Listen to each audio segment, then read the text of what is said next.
누가복음 6장 27절에서 38절까지 말씀.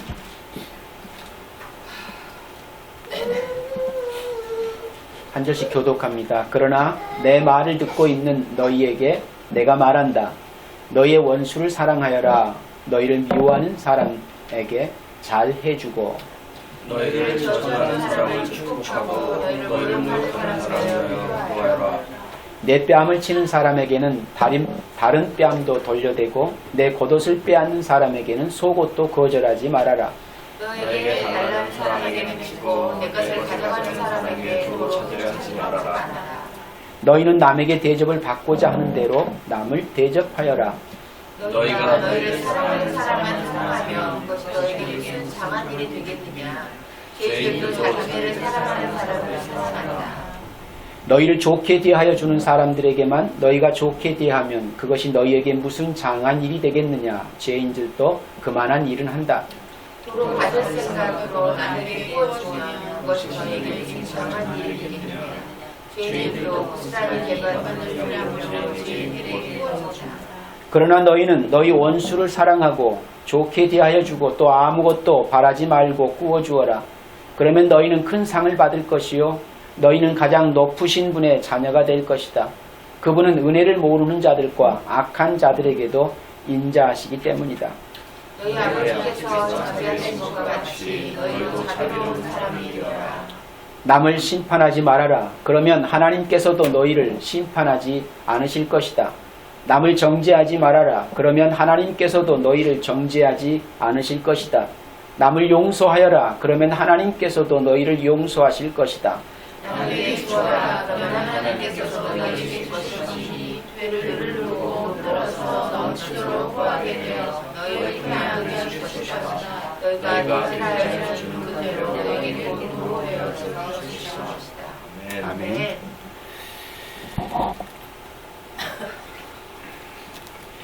어떻게 말씀에 공감이 되십니까?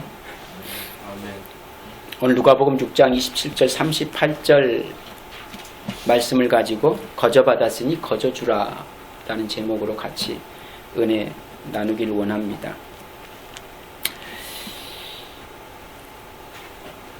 도레안 엘라베테 도레안 도테. 사실 그동안 잊고 살아왔었는데 말씀을 준비하면서 기억이 났습니다. 도레안 엘라베테 도레안 도테. 무슨 의미인지 아십니까? 거저받았으니 거저주라입니다.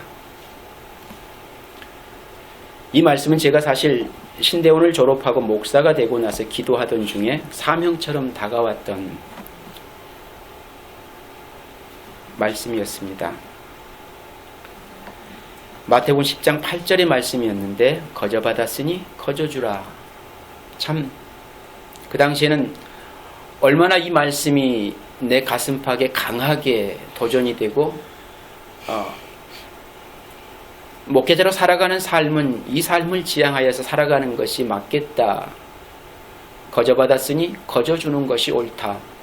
그리고 그 삶을 살아야지. 그래서 하나님이 나를 이곳에 불러 세우시고 주의 종이 되게 하셨겠지 라고 하는 분명한 확신을 갖고 있었습니다. 그런데 왜 하필이면 그 많은 말씀 가운데서 이 말씀이었을까? 얼마나 어렵게 공부를 했는데, 정말 어렵게 힘겨운 시간 속에 학업을 마치고 목사가 되었는데 거저받았으니 거저주라는 것이었습니다. 저는 쉽게 공부하지 않았었습니다. 공부 자체가 어려웠다는 것이 아니라 그 공부를 하기 위해서 1년 넘게 노가다판 현장에서 그 학비를 벌기 위해서 그 번 돈을 가지고 처음 등록금을 내던 그날을 저는 잊을 수가 없습니다.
그때의 시간이 힘들고 어려워서 그런 것이 아니라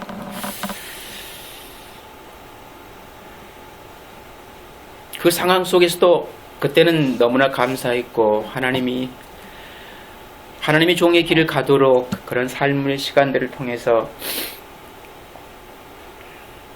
나를 훈련하시고 단련하셨던 그 시간들을 너무나 감격스럽게 이해하고 받아들이고 동의하고 그렇게 주의 종의 길을 가는 것에 대해서 한 번도 의심하지 않고 기꺼이 자원하는 마음으로 걸어왔던 삶의 행보가 목회라는 현장에서 늘 부딪힐 때마다 얼마나 많은 후회와 낙심들로 하나님 앞에 내 마음을 열어보였는지가 너무나 죄송스럽고 안타깝다라는 것입니다.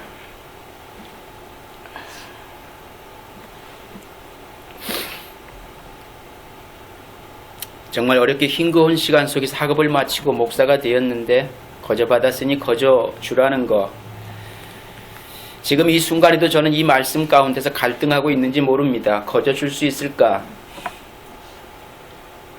주님이 자신의 목숨까지 아무 대가 없이 나에게 주셨던 것처럼 나도 거저 나를 내어놓을 수 있을까? 내가 받은 은혜 거저 받았으니 거저 줄 수 있을까? 여전히 준 만큼 어떤 대가를 기대하고 있는 것은 아닌가? 사실 하나님의 은혜 안에서 저의 살아온 인생을 살펴보면 내가 나의 열심으로 목사가 된 것이 아니라 주님께서 만들어 주셨고 지금도 주님께서 저를 만들어가고 계시는데, 그러니 주님의 뜻대로 사용하십시오. 도레안 엘라베테 도레안 도테.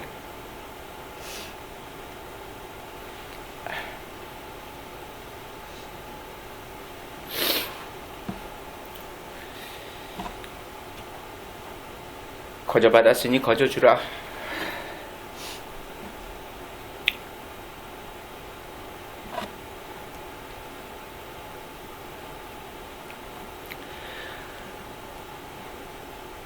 과연 오늘 저와 여러분들은 하나님의 자녀로서 한평생을 이렇게 살 수 있을까요? 그리스도의 사람들은 받는 것보다 주는 것으로 기뻐하는 사람들인 것을 우리가 분명히 기억하고 있다면, 그래서 성경은 받는 것보다 주는 것이 복되다라고 그렇게 말씀합니다.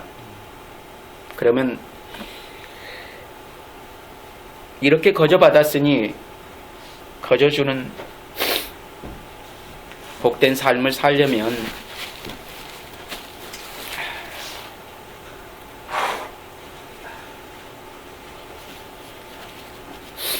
어떻게 살아야 할까?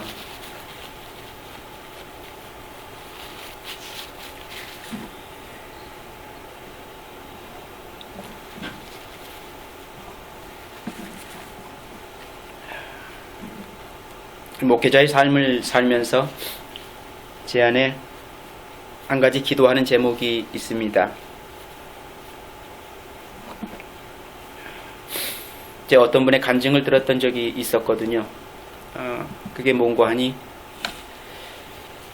당신은 목회하기 전에는 참 눈물이 많은 목회자였는데, 사역자였는데, 목회를 하고 난 이후에는 도대체 눈물이 나지를 않는다고 그러더라고요. 어떻게 그럴 수가 있지라는 의구심을 품었습니다. 눈물이 나지 않을 수 있을까? 그런데 당신은 눈물이 말라버렸답니다. 그래서 눈물을 흘리고 싶어도 눈물이 나지를 않는답니다. 다시 말씀드리면 목회라고 하는 현실 속에 너무나 많은 것들을 보대끼다 보니까 자신이 가슴이 냉담해져서 눈물이 나지를 않는 겁니다. 그분이 선한 사람이 아니라서 그렇지 않습니다. 굉장히 마음도 여리고 나이가 연로하신 분임에도 불구하고 얼마나 다른 동역자들을 대할 때 그렇게 편안한 마음으로 대하는지 모릅니다. 그리고 그냥 이렇게 뵙기에 너무나 선한 인상이어서 너무 좋아 보입니다. 그런데 당신의 가장 큰 고민이 성도들 위해 기도할 때 눈물이 나지 않는 목회자라서 너무 힘들고 고통스럽다라고 그렇게 고백하는 것을 들었습니다. 제가 그 고백을 들었을 때가 그래도 한참 젊었을 때니까 미국 가서 얼마 되지 않아서 제가 들었던 얘기였습니다.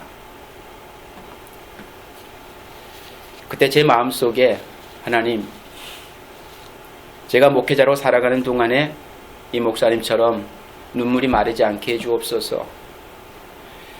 만약 제 눈에서 눈물이 마른다면 목회를 스탑해야 되지 않겠습니까?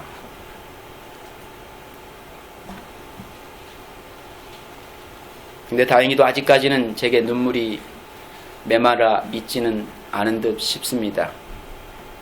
말씀을 대하면서 마음에 도전이 되면 감동도 되고,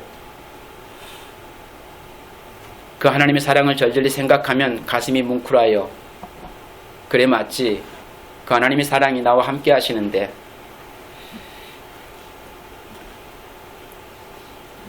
그게 위로가 되고 힘이 되고 용기가 되어 다시 할, 그리고 다시 설 그런 담대함이 생겨지는 이유도 그 하나님의 은혜를 알아가고 있기 때문이다라고 그렇게 생각을 합니다. 그렇게 하나님은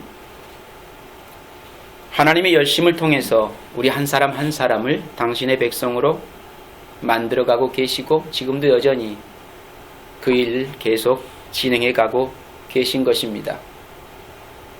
내가 하나님의 목회자로 사역자로 세워지는 것도 여전히 그 하나님께서 나를 만들어 주셨고 여전히 또 계속 만들어 가고 있는 삶의 현장인 줄로 압니다. 그로 말미암아 거저받았으니 거저주라. 잊어버리고 지나왔던, 나에게 가장 큰 도전이 되고 강렬하게 밀려왔던 하나님의 말씀. 그리스도의 사람들은 받는 것보다 분명히 주는 것으로 기뻐하는 사람들이라고 하는 그 분명한 믿음의 명분을 잊어버리지 않았으면 좋겠다라는 기대를 갖게 되어집니다. 그러면 이렇게 거저받았으니 거저주는 복된 삶을 살려면 구체적으로 어떻게 살아야 할까라고 하는 거예요. 그 첫 번째가 오늘 27절 말씀에 보니까 사랑하고 선대하는 삶을 살아라 라고 도전합니다. 사랑하고 선대하는 삶을 살아라. 그런데 그 대상이 너무나도 당혹스럽게 너희의 원수를 사랑하라 라고 얘기합니다. 너희 원수를 사랑하라. 27절 말씀이 이렇지요. 너희의 원수를 사랑하여라. 너희를 미워하는 사람들에게 잘 대해주고. 오늘 성경은 사랑하되 누구를 사랑하라고 말씀합니까? 원수를 사랑하라. 결국 나를 힘들게 하고 못살게 굴고 나를 괴롭게 한 사람을 생각만 해도 소름이 돋고 이가 갈리는 그 사람을 사랑하라는 것이 거저주는 삶이다라고 그렇게 도전합니다. 그리고 이 삶의 복된 삶, 이 삶이 가장 복된 삶이다라고 또한 저와 여러분들에게 교훈합니다. 보다도 구체적으로 사랑하라는 것입니다. 사랑하라. 사랑하라. 또 나를 미워하는 자에게 오히려 잘해주라고 권고하고 있는 것을 볼 수가 있습니다. 이것은 사실 그동안 우리들이 살아온 삶의 논리하고는 정반대의 논리가 아닌가라는 생각을 떨쳐버릴 수가 없습니다. 오늘 우리들의 사고방식으로 말하면 나를 미워하면 영원히 멀리하고 대면하지 않는다든지 아니면 그 사람보다 2배나 더 미워해버리면 되는데 그것이 우리가 베풀 수 있는 우리의 본성적인 그나마 자비일 텐데 오늘 성경은 오히려 잘 대해주라는 것입니다. 잘 대해주라는 것. 32절 33절 말씀에 너희가 너희를 사랑하는 사람만 살아가면 그것이 너희에게 무슨 장한 일이 되겠느냐. 죄인들도 자기네를 사랑하는 사람들은 사랑한답니다. 너희는 좋게 대하여 주는 사람들에게만 너희가 좋게 대하면 그것이 너희에게 무슨 장한 일이 되겠느냐. 죄인들도 그만한 일은 한다. 죄인들도 다 하는 일 우리는 그거 해놓고 생색내는데 그렇지 않습니까? 죄인들도 다 하는 일, 누구나 다 하는 일 해놓고 가장 많이 생색을 내는 사람들이 누굽니까? 기독교인들입니다. 누구나 다 하는 일, 누구나 다 할 수 있는 일 다 해놓고 가장 많이 그거 인정받고 싶어 하는 사람이 그리스도인들 아닙니까?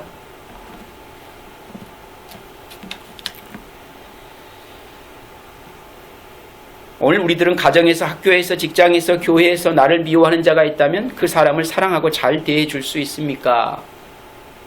라고 묻는다면 물어보나 마나한 질문일 것입니다. 당연히 사랑할 수 없고 선하게 대할 수 없고 더 분노하며 왜 나무다리를 찾아 나서지 않겠는가? 뭐 이것이 누구의 모습이 아니라 과거의 나의 모습이기도 했고 지금 나의 모습이기도 합니다. 지금도 내 안에 이런 모습이 있습니다. 이 세상 사람들이 하는 말로, 속된 말로 어장관리를 잘 못합니다.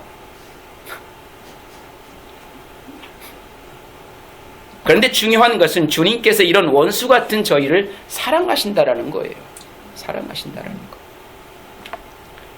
주님을 그렇게 따르지 않고 원망하며 미워하는 우리들을 잘 대해주고 계시다라는 것입니다. 그런 후한 대접을 받고 있음에도 불구하고 그 받은 대접으로 누군가를 대접하는 일마저도 하지 않고 있는 우리의 이기적인 모습. 그게 그리스도인들입니다. 그러므로 원수를 사랑해야 된다라는 거예요. 내가 그리스도 원수 되었을 때에 주님이 나를 사랑하심 같이 그 사랑 받았다면 그 사랑 주는 게 맞지요. 그런데 우리는 그 사랑만 듬뿍 받고 주기를 싫어합니다.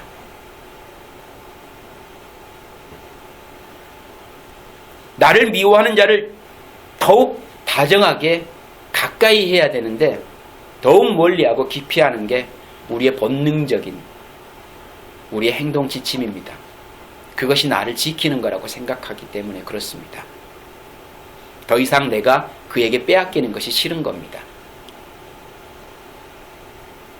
나를 지키고 보호하기 위해서 나를 미워하는 자는 가차없이 잘라내는 것이 우리의 가장 기본적인 속성이 아닌가. 그게 죄로 말미암아 내 안에 아직도 도려내지 못하고 내가 움켜쥐고 있는 나의 본성이라고 하는 것. 이걸 저와 여러분들이 잊어버리면 안 됩니다. 그러니 더욱 잘해줍시다. 그 죄의 뿌리의 근원들을 끊어버리기 위해서는 나를 미워하는 자를 더 잘 대해주는 방법밖에 없어요. 가식적이고 이선적인 것은 금방 들통이 납니다. 그건 오래가지 못해요. 참 마음으로 그 그리스도의 사랑을 정말 그 사랑 가지고 그를 사랑하지 못하면 결코 그 마음은 위선적이고 가식적인 걸로 표현될 수가 없기 때문에 그렇습니다. 이것이 거저받았으니 거저주는 삶이 되기 때문이다 라고 하는 거예요. 오늘 저와 여러분이 거저받았습니다. 그러니 거저줘야 맞지요. 거기에 조건부가 따를 수가 없습니다. 이미 받아 누리고 있는데 주님께로부터 그런 대접을 받고 살고 있는 저와 여러분들이 어떤 조건을 달아서 그것을 거절할 수가 있겠습니까? 그리 살아야 마땅한데. 그렇게 살기를 위해 노력해야 합니다. 성도는 그래야만 합니다. 그리고 두 번째로 28절 말씀에 축복하며 기도하는 삶. 축복하며 기도하는 삶이라고 얘기합니다. 너희는 너희를 저주하는 자를 위해 축복하며 너희를 모욕하는 자를 위해 기도하라. 그냥 축복과 그냥 기도를 하라 그러면 한번 해볼 마음의 여력이 생길지도 모릅니다. 그런데 문제는 너희를 저주하는 자를 위해서 축복하라고 합니다. 너희를 모욕하는 자를 위해서 기도하라고 합니다. 살면서 도저히 사랑할 수 없는 자를 사랑해 본 적 있습니까? 저도 그래 본 적은 없습니다. 그래 보려고 노력하지도 않았습니다. 그럴 용기도 나지 않았기 때문에, 그리고 그래야 할 가치가 없다고 생각을 했었습니다. 내 마음의 미움의 대상은 하나님도 미워할 수밖에 없을 거야 라고 스스로 나를 합리화시켰던 그런 나의 모습을 알기 때문에 그렇습니다. 이에는 이 눈에는 눈이 맞는 것 같은데 사람이 어떻게 이렇게 할 수 있습니까? 라고 하는 거예요. 우리들의 인생은 도저히 이 말씀은 실천할 수 없는 진정한 사랑의 최고의 경지라고 인정하는 것만으로 우리는 만족할 수밖에 없는 그런 현실이 아닐까라는 생각도 같습니다. 이신전심이시죠? 예. 그건 그리스도의 최고의 사랑의 경지지. 내가 어떻게 감히 그 사랑을 누군가에게 표현할 수 있겠어? 라고 하는 겁니다. 그런데 그렇지 않다라는 것입니다. 오늘 저와 여러분들이 그리스도인으로 이 세상 가운데서 실천하며 살아야 할 삶의 덕목이 바로 축복하며 기도하는 삶이기 때문에 그렇습니다. 축복하며 기도하는 삶. 근데 그 축복과 기도의 삶은 대상을 가리지 말아야 합니다. 대상을 구분하는 순간 그건 이미 축복이 아니고 그건 이미 하나님이 연락하실 수 없는 기도가 되기 때문에 그렇다라는 거예요. 왜냐하면 거저 받았으니 거저 주는 것이 당연한 논리라서 그렇습니다. 내가 그 축복을 받았고 내가 그 기도로 말미암아 하나님의 은혜 안에서 자라가고 성장해가고 있는데 나는 무슨 자격이 있어 받은 거 아니지 않습니까? 내가 죄인 되었을 때 하나님의 은혜로 그 하나님의 축복과 우리 주 예수 그리스도의 증거의 기도를 지금도 내가 아무 조건부 달지 아니하고 거저 받고 있는데 그렇게 풍성히 받고 누리고 살아가고 있음에도 불구하고 그것을 하기 싫어한다라는 것은 그 그리스도와 연합되어 살아가고 있는 삶의 모습은 아닌 듯 싶어집니다. 내 것으로 하라는 것도 아니고 이미 받은 것으로 하라는데 왜 그걸 한번 해보려고 노력도 않는지. 신앙은 우리 이성적으로 판단하여 할 수 있는 것과 하지 못하는 것을 가리는 것이 신앙이 아닙니다. 참 믿음은 우리 이성의 판단과 무관하게 주의 말씀을 의지하여 그 말씀이 어떻게 가이드하고 있는지 그 말씀 앞에 순종해내는 것입니다. 그것이 진짜 신앙의 삶의 모습입니다. 내가 성도라면 하나님의 말씀이 어떻게 나에게 도전하고 있는지를 알아가는 일에 더 열심을 품었으면 좋겠다라는 것입니다. 내가 알고 있는 이성적인 판단과 내가 알고 있는 이성적인 지혜를 의지하여서 나의 삶에 가이드를 받지 마시고 하나님의 말씀이 어떻게 나를 가이드하고 있는지를 최우선으로 여기는 삶, 그게 말씀을 따라 순종하는 삶의 모습이 아닐까 생각되어집니다. 저와 여러분은 그렇게 살았으면 좋겠습니다. 거저 받았으니 거저 주는 것이 당연한 논리다. 29절 31절 말씀에 내 뺨을 치는 사람에게는 다른 뺨도 돌려대고 내 겉옷을 빼앗는 사람에게는 속옷도 거절하지 말아라. 너는 달라는 사람에게 주고 내 것을 가져가는 사람에게 도로 찾으려고 하지 말아라. 너희는 남에게 대접을 받고자 하는 대로 남을 대접하여라.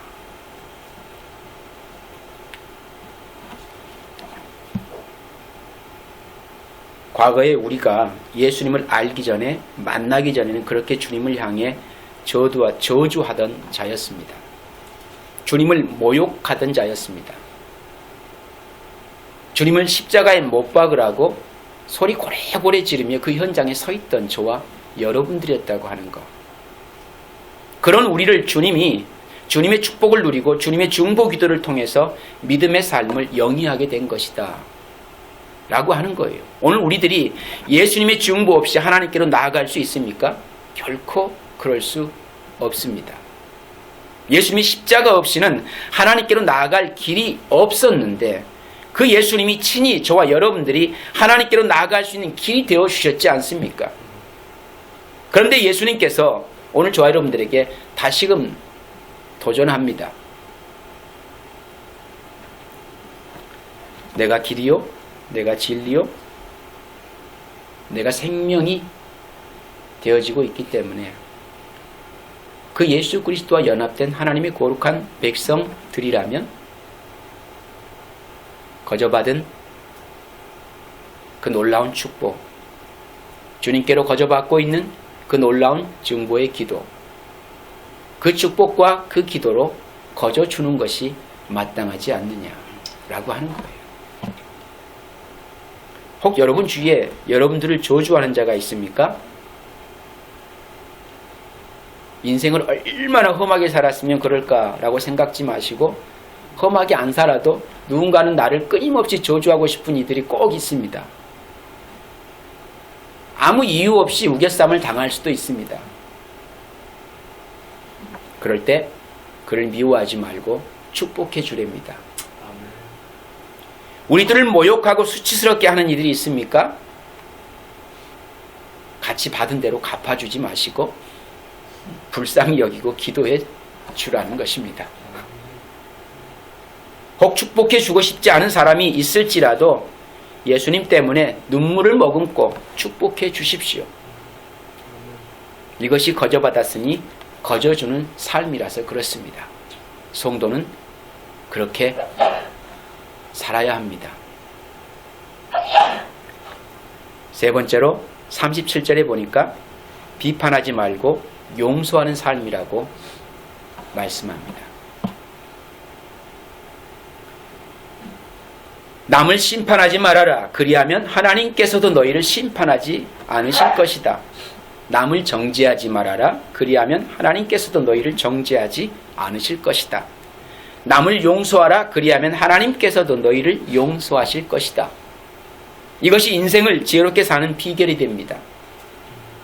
누구를 위해서 비판하지 말아야 합니까? 누구를 위해서 정죄하지 말아야 합니까? 누구를 위해서 용서를 해야만 합니까? 그것은 바로 나 자신을 위해서입니다. 나를 위해서 그렇게 하라는 것이지 상대방을 위해서 그렇게 하라는 것 아닙니다. 근데 나를 위해서 하라는 것도 우리는 정말 하기 싫어합니다. 그리고 절대 안 하려고 듭니다.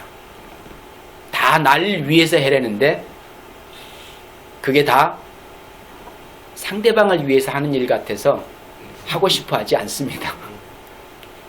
결과론적으로 나를 위해서 하렵니다. 나를 위해서. 남을 심판하지 말아라. 그것은 하나님께서도 너희를 심판하지 않으실 것이다. 나를 위해서입니다. 남을 정죄하지 말아라. 그러면 하나님께서도 너를 정죄하지 않으실 것이다. 나를 위해서입니다. 남을 용서하여라. 그리하면 하나님께서도 너를 용서하실 것이다. 내가 용서받기 위해 누군가를 용서해주고 있는 것 뿐이에요. 그를 위해서 내가 용서를 베푸는 게 아닙니다. 내가 하나님께로부터 용서받기 위해서 누군가를 용서하려고 길을 쓰고 애를 쓰는 겁니다. 그게 하나님 앞에 진짜 용서받는 길이 되어지는 거니까. 결국 그리스도의 사랑 아니고 어떻게 이 마음을 누군가에게 전달해 줄 수 있겠는가? 말씀은 분명히 우리 자신을 위해 비판하지 말고 정죄하지 말고 용서하라는 것입니다. 오늘 이 말씀보다 더 도전을 주는 말씀이 또 어디에 있겠습니까? 오늘 우리들은 분명히 기억할 수 있어야만 합니다. 비판하지 않는 것, 정죄하지 않는 것, 용서하는 것이 상대방을 위한 나의 배려나 자비가 아니라 나 자신을 위한 현명한 선택이어야 한다라고 하는 거예요. 나를 위한 삶, 그것을 위해서 기꺼이 누군가를 용서할 수 있는 삶을 지향하여 살아가는 거거든요. 내가 비판하지 않아야 내가 다른 사람으로부터 비판을 받지 않기 때문입니다. 내가 비판하지 않아야 하나님께로부터 비판을 받지 않기 때문입니다. 내가 정죄를 하지 않아야 다른 사람들로부터 정죄를 받지 않기 때문입니다. 내가 정죄하지 않아야 다른 하나님으로부터 정죄를 받지 않기 때문입니다. 내가 용서할 수 있어야 다른 사람으로부터 용서를 받을 수 있기 때문입니다. 내가 용서할 수 있어야 하나님께로부터 내가 용서를 받을 수 있기 때문입니다. 주님께서 우리들을 주님의 자녀로 부르실 때 그 어떤 비판도 그 어떤 정죄도 묻지 아니하시고 무조건 용서해 주셨다라는 사실, 왜 잊어버리고 살아가는지 모르겠습니다. 나는 뭔가 그들보다 나아서 특별히 용서받을 만한 나의 어떤 행위가 있어서 아니면 그러리라고 믿고 확신하셔서 나를 용납하셨을까라고 생각하면 그건 크나큰 착각입니다. 무조건적인 하나님의 용서가 저와 여러분들로 하여금 하나님 백성으로 살아가게 했다고 하는 것, 그 은혜를 우리가 알고 있다면 오늘 우리도 마찬가지로 그렇게 거저받았으니 거저주는 것이 맞다라는 겁니다. 오늘 저와 여러분들이 이 은혜를 다 받아 누리고 살아가고 있지 않습니까? 그러므로 비판하지 않고 용서하는 삶이 거저받았으니 거저주는 삶이 되어져야 맞는 겁니다. 그리고 마지막 네 번째로 38절에 보니까 거저주는 삶입니다. 거저주는 삶. 남에게 주어라. 그리하면 하나님께서도 너희에게 주실 것이니. 배를 누르고 흔들어서 넘치도록 후하게 되어서 너희 품에 안겨주실 것이다. 너희가 대질하여 주는 그대로 너희에게 도로 되어서 주실 것이다. 참 합당한 말씀입니다. 그렇죠? 인생은 분명 저와 여러분들이 기억하고 있듯이 주고받는 것입니다. 주고받는 것. 우리가 너무 좋아하지 않습니까? Give and take. Give and take. 주고받는 거예요. 저와 여러분이 거저 주는 대로 거저 받는 거예요. 거저 줘야 거저 받지요. 마음에 음흉한 생각을 가지고 뭔가를 주고 있으면 상처만 무성하게 남습니다. 그렇지요? 실망만 무성하게 남습니다. 거저 주는 것이 거저 받는 지혜입니다. 예수님의 이름으로 베풀면 어떻게 안겨주시겠다고 합니까? 대를 누르고 흔들어서 넘치도록 후하게 되어 우리들의 품 안에 안겨주신다. 이렇게 말씀합니다. 만약에 그동안 우리가 이 풍성한, 하나님이 내게 주신 이 풍성한 것을 받아 누리지 못했다면 한 번도 누군가에게 조건 없이 풍성한 사랑을 기꺼이 나누고 베풀지 않아서일 겁니다. 그러니 결과는 당연한 거겠죠. 받는 자보다는 주는 자가 복되다고 했습니다. 그렇지요? 받는 자보다는 주는 자가 복되다. 기회가 되는 대로 주는 자가 될 수 있기를 주님의 이름으로 당부를 드립니다. 줄 수 있을 때 그냥 주십시오. 바라지 마시고. 믿음은 바라야 되지만 다른 것 바라는 것은 실망만 큽니다. 그러니까 줄 때는 아낌없이 주자. 뭐 하지 말고 기대하지 말고. 예. 성도는 아낌없이 퍼주되 기대하지 않는 겁니다. 하다못해 불교에서도 보시하고 기대하지 않습니다. 보시가 뭔지 아지요? 교회에서 헌금하는 거와 똑같은 거거든요. 불교도 자기 것 다 내어놓고도 그 내어놓은 것에 대한 대가를 기대하지 않아요. 근데 유일하게 하나님 앞에 열심히 내어놓고 기대하는 이들이 있다면 누굽니까? 그리스도인들입니다. 뭘 많이 내놓고 하나님이 내가 내놓은 만큼의 대가를 꼭 갚아주셔야 된다는 기대 심리를 가지고 신앙생활 하는 아이들이 교회 안에는 너무나 많다라는 거예요. 거저 받았으니 거저 주는 게 맞습니다. 아멘. 풍성히 안겨주시고 풍성히 내어놓으시고 아무것도 기대하지 마세요. 그러면 누가 보상하신다고요? 하나님이. 어떻게 보상하십니까? 배를 누르고 흔들어서 넘치도록 후하게 되어 우리들의 품 안에 안겨주신다. 와, 문제는 어떻게 기대하지 않고 풍성히 내어놓을 수 있을까? 이게 관건입니다. 왜 하나님이 후하게 차고 넘치도록 흔들어서 되어서 우리에게 안겨주신다니까 또 그게 고민입니다. 아니요. 저 여러분들이 그렇게 후하게 이미 받았기 때문에 하나님께 더 뭘 받을 기대는 하지 마시고 받은 것으로 나누시기만 하면 됩니다. 받은 것으로. 이런 말씀을 대할 때마다 꼭 거기에 물질의 가치를 두는데 물질의 가치를 두지 마세요. 성도의 삶은 물질의 가치하고는 무관한 겁니다. 물질의 가치라고 하는 것은 있다가도 없고 없다가도 있을 수 있는 가치예요. 흥할 수 있고 망할 수 있는 것이 세상의 논리입니다. 세상의 가치예요. 있다가도 없을 수 있고 없다가도 있을 수 있는 게 세상의 가치라는 거예요.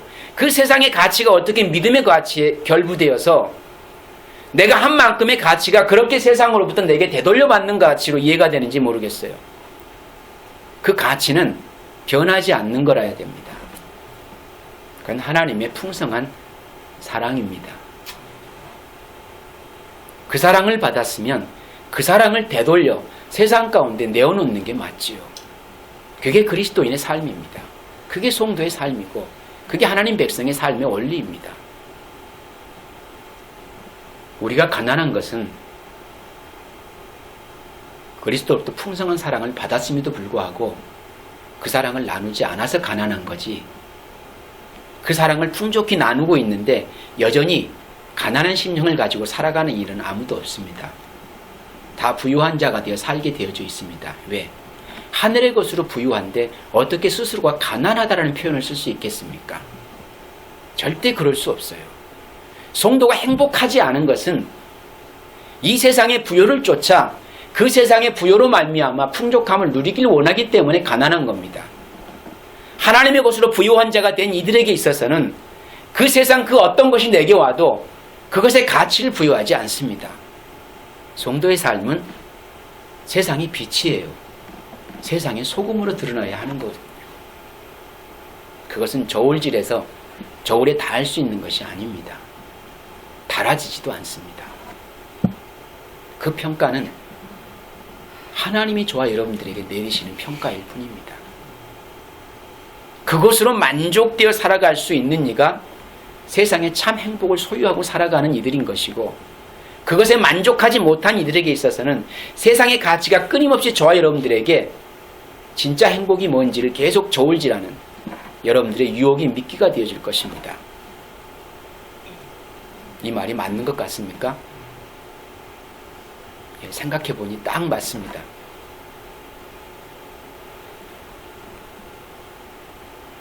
받는 자보다는 주는 자가 복되다고 했습니다.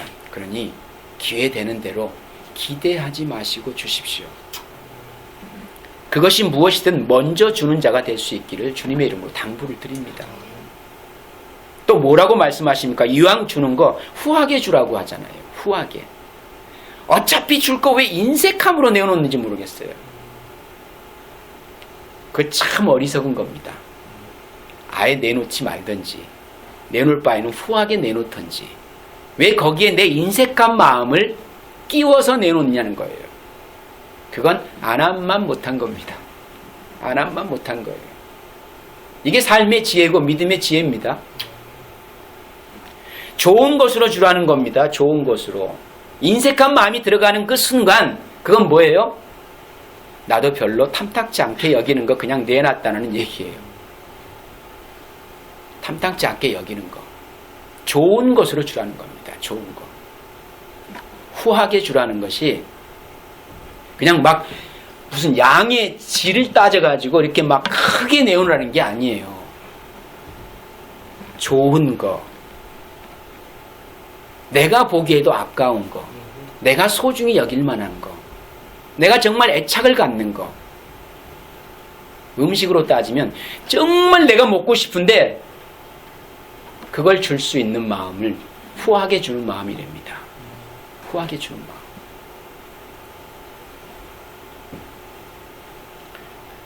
내가 먹다 남은 것으로 주지 말고 내가 먹기에도 아까운 것을 기꺼이 주라는 거예요. 이왕 주는 거. 거기에 인색한 마음을 끼워 넣지 말라는 얘기입니다. 그 순간 그거면 후하지 않게 되는 거예요. 주저함 없이 기쁨으로 주면 주님이 풍족히 안겨주실 뿐만 아니라 기쁨으로 건네준 것처럼 기쁨 가득한 헤아림으로 도로 받을 것이라고 말씀합니다. 이게 주는 자의 기쁨이에요. 베푸는 자의 기쁨, 나누는 자의 기쁨. 그게 뭡니까? 그리스도의 사랑밖에 없습니다. 그 사랑은 그렇게 나누고 또 나누고 또 나눌 때 그게 배가 되고 배가 되고 배가 되고 차고 넘치는 거거든요. 근데 여러분이 생각하는 것처럼 여기에 이 세상의 가치를 가지고 뭔가를 주고 안 주고를 따져보세요. 그게 배가 될 수 있는지. 절대 그렇게 되지 않습니다. 사람인지라 여러분 가진 것으로는요 절대 이 마음으로 나눌 수 없어요. 준 만큼 기대하게 되어 있습니다. 물질의 가치라고 하는 것은 끊임없이 우리에게 그런 기대 심리를 제공해 줘요. 왜? 그건 유혹이니까. 그건 템테이션이니까.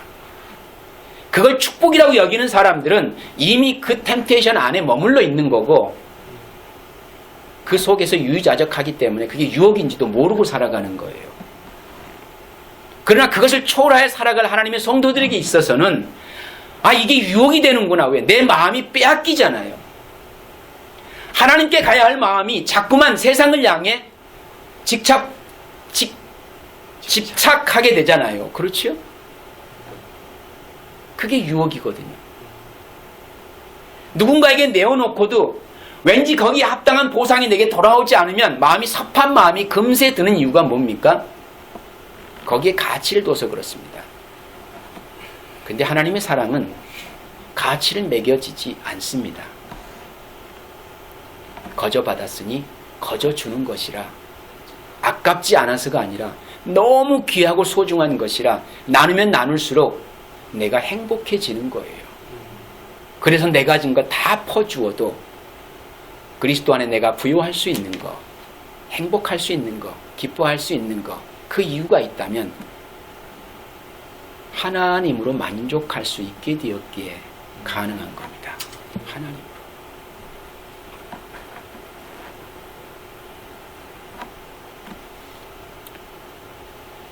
하나밖에 없는 생명도 물 한 방울도 남기지 않으시고 피 한 방울 남기지 않으시고 온전히 다 내어주셨지 않습니까? 그리고 그거 다 거절 안 하고 다 받아놓고 이제 와서 오리발 내미면 되겠는가? 안 됩니다. 절대 오리발 내밀 수 없습니다. 우리들을 위해 기쁨으로 다 내어주셨습니다. 이렇게 받았으니 거저 주는 것 당연합니다. 이것이 거저 받았으니 거저 주는 삶이 되기 때문이다 라고 하는 거예요. 결론을 맺습니다. 이처럼 거저 받았으니 거저 주는 자로 살 수 있게 되기를 바랍니다. 원수를 사랑하고 우리를 미워하는 자를 선대하는 삶을 살아야만 합니다. 나를 저주하는 자를 축복하고 모욕하는 자를 위해서 기도하는 삶을 살 수 있어야 합니다. 비판하지 말고 정죄하지 말고 용서하는 자의 삶을 살아야만 합니다. 거저 받았으니 거저 주는 삶을 사는 저와 여러분 되셔서 여러분이 살아가는 인생 여정 속에 복음되어 사는 동안 세상이 저와 여러분들을 보고 저게 빛이네, 저게 소금이었구나 라고 제발 알아보는 그런 놀라운 기적 같은 삶이 여러분 가운데 드러나기를 주님의 이름으로 당부를 드립니다. 아멘. 소금, 빛, 그렇게 그리스도의 사랑 가지고 드러내는 저와 여러분 되시기를 주님의 이름으로 다시 한번 당부를 드립니다.